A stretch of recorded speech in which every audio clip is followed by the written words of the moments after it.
Pulse Sports, brought to you by Source for Sports, across from the Keystone Center, 18th Street, Brandon. And Shawn is back again. That was a great interview with Peter Schaefer. He looked kind of tired, though. Very tired. Yeah, he got in about 1:30 minus his luggage. Oh, no. Peter's without everything. He lost it. He lost but he had his luggage. medal, I see. He had his medal. He had the important stuff. That's right. The good stuff. But we'll get to his team now with the Brandon Wheat Kings. Even without Peter Schaefer, the Brandon Wheat Kings continue to power on. 11-2 thumping of Red Deer on Friday and Sunday night. It was controversy that decided things against the Regina Pats. The Wheat Kings opened the scoring a minute and a half in. Darren Van Owen takes a pass from Dorian Anik, and it is 1-0. That's the 10th of the season for Van Owen. Wheat Kings look to go up 2-0 later in the period. Stefan Chernesky from behind the net, out to Corey Sorin, over to Mark Dudian, but Andy Adams makes a big save to keep things close. Jonathan Aiken comes ready to play, uses all of his 6'4", 210-pound frame, and he just crushes Jody Jensen right there. Jensen would lay on the ice for a few minutes, but he was okay. Late first, Regina will tie this one up. They're on the power play. Both Josh Holden and Boyd Kane get chances in front. Then Jared Adams pinches in and has a partially open net to shoot at. It's 1-1 after one. Stayed that way until the 15-minute mark of the second. Les Borsheim comes in 2-on-1 with Daniel Tatro. Elects to shoot. Is stopped on the first chance, but not the second.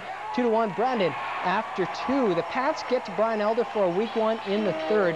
Brian Randall with the changeup that goes through Elder's legs. It's 2-2. But Brandon goes up again a minute later. Burke Henry throws it at the net. Darren Van Owen is taking a beating in front of Adams, but still scores Aladino Cicerelli, and it's 3-2 Brandon. The Pats would tie it, so we go to overtime, and a controversial play decides it. Corey Sorin with the shot from the circle. Look at this one closely. It looks as though it goes off the crossbar, off the post, and straight down. The goal light was late coming on, but Bob Lowe's tactfully sends out the troops to celebrate. They count the goal. Brandon beats Regina 4-3. Tomorrow night, the Wheat Kings are on the road off to Moose Jaw. Schaefer will not play in that game. He will get a well-deserved rest, but expect number 27 in the lineup on Wednesday for his coming home party against Lethbridge. The Wheat Kings, who currently lead second-place Swift Current by 6 points, are hoping this hot streak continues. Mike Stackhouse has a recap of the weekend. The first two home games after Christmas resulted in 2 straight wins for the Brandon Wheat Kings. Goal scoring was once again a contributing factor with 11 goals Friday night against Red Deer. But the defense continues to get better, and Brian Elder isn't showing any signs of fatigue. Everybody has picked it up. You know, we started to play 4 lines more, and each line's been contributing, and you know, the defense has been playing great. We have hardly been allowing any goals, and of course Brian Elder's been playing just unbelievable. It seems the last few years we've been injury riddled, and this year right now has probably been the best we've ever been, and you know, with the team that we have here, hopefully we'll give her a good go here. Justin Kurtz has picked up his game. He had 2 goals and a 4-point night on Friday.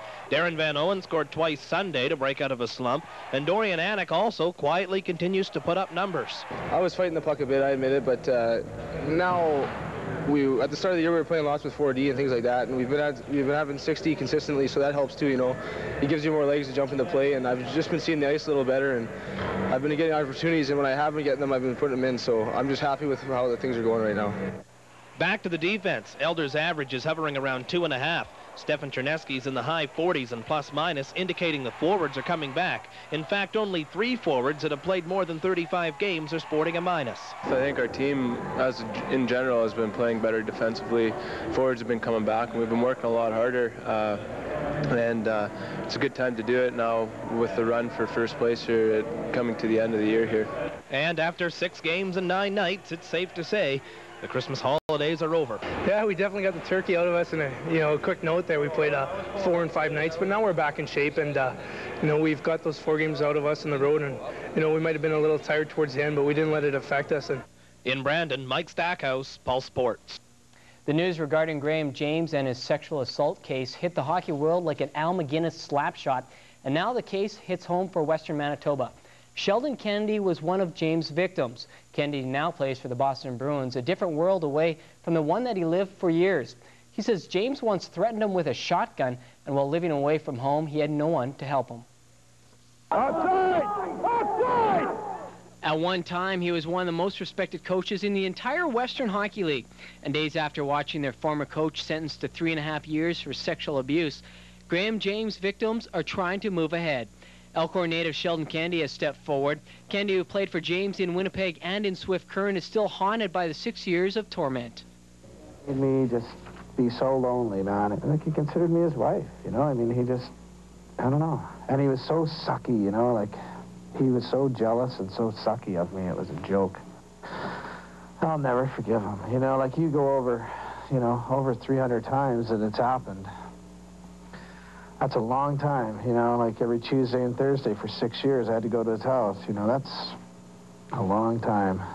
James' conviction shocked the entire hockey world, with many acting out of frustration and anger. Guy wouldn't pick on any of the guys 19 or 20, picked on a little kid, 14 years old. And that's what happened. That's the sad thing about the whole thing. And I'll tell you one thing, if I hadn't been the judge, and maybe your hands are tied, his hands are tied and everything, I tell you one thing, I'd have drawn quarter the son of a bitch if I could have. Well done. There's no mercy on him. I know the Lord says to have mercy on your soul. This is unforgivable. You the always lowest said, of the low. if your friend was an axe murderer, you stand by him. This guy's one of my friends.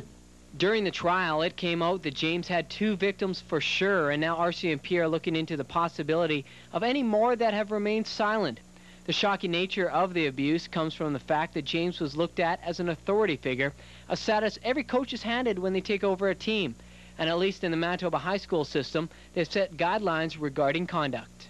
One thing, though, that we've got to remember is that the number of incidences in this area that have occurred are very, very minimal and probably less than society standards. Because of those checks and balances. Because of the checks and balances.